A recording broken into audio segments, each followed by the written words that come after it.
Hey there guys, the Mobile Gamer here, and today we'll be working in Brave Frontier, talking about the Gaia Chronicles, Blades and Blossoms, first part of Kikuri, I guess, Kikuri's first battle. The team that I'm running is Darwin Shell, or no, we'll start with the leader. Leader is Rin with a Legwand gem. Friend leader is Eric's Fiva with, I think it's a Malice Jewel and the Heresy Orb, so she's like loaded up on stats. We have Zelnite with a Legwand, Arden with the Scarlet Pin, which is the reward for this dungeon, and Selena with Lexita and the Virtue Stone, which is boost to BC and HC when attacking.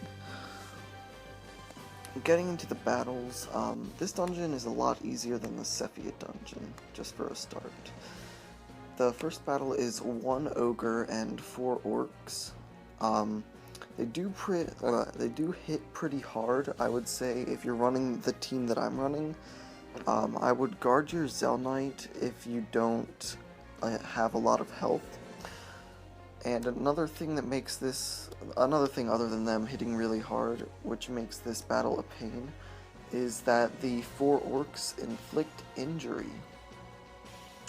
Now, if you have my team and you're running Rin as a leader, or any other status ailment nullify leader, then you should be good here.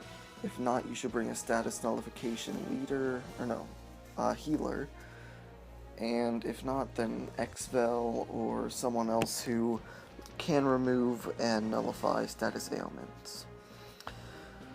Otherwise, the battle is pretty simple. The smaller orcs, they die first before the ogre, and whenever one of the orcs dies, the ogre does a power hit. The second battle is Mithun. And aside from his massive AoEs and other things like that start off very quickly into the fight, Mithun also inflicts Curse. So if you don't have a status nullification leader, I advise that you do put one on. But if you don't have a status nullification leader, then I would advise that you put a Drevas or Refined Gem on your status nullification healer. Now I say this because if your status nullification healer or Xvel or person like that, if they get cursed, then they can't use their BB, and then everyone else gets cursed. So you'll see on screen that Mifun does some pretty bad hits.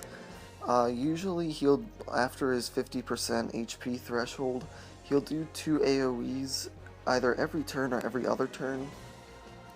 And you just have to mitigate and get through that really quickly. Finally, Kikuri, who is actually a lot easier than Sephia. She inflicts Curse and Poison, so the same thing, keep a Drevas or Refined Gem on your healer or your other status nullification person. If it's a status nullification leader, you don't have to worry about this. Halfway through her battle, at her 50% HP threshold, she gets an attack buff. Now on the screen, there was one picture that showed her with attack down. That was not a starting buff. That was Arden's attack down buff. So do not get confused, she does start with full attack. She does hit pretty hard, especially after the 25% HP threshold. She'll throw, I think it's 3 AoE attacks at you in one turn, and one of my units died there. But otherwise, the battle is pretty straightforward. Mitigate, heal, attack, repeat, I guess. The reward that you get is the Scarlet Pin, which is an additional 30% HP and attack, boost to elemental weakness damage, and that is a 50% boost. I love putting that thing on Arden because his Super Brave Burst is a light and dark attack, so it really helps him hit hard, and he's a very hard hitting attacker in the first place. That's just my take on it. So otherwise, it's not all that tough, really. It's a lot easier than the Sephia dungeon. And I wish you guys good luck. Good luck on getting the Scarlet Pin. And otherwise, Mobile Gamer out.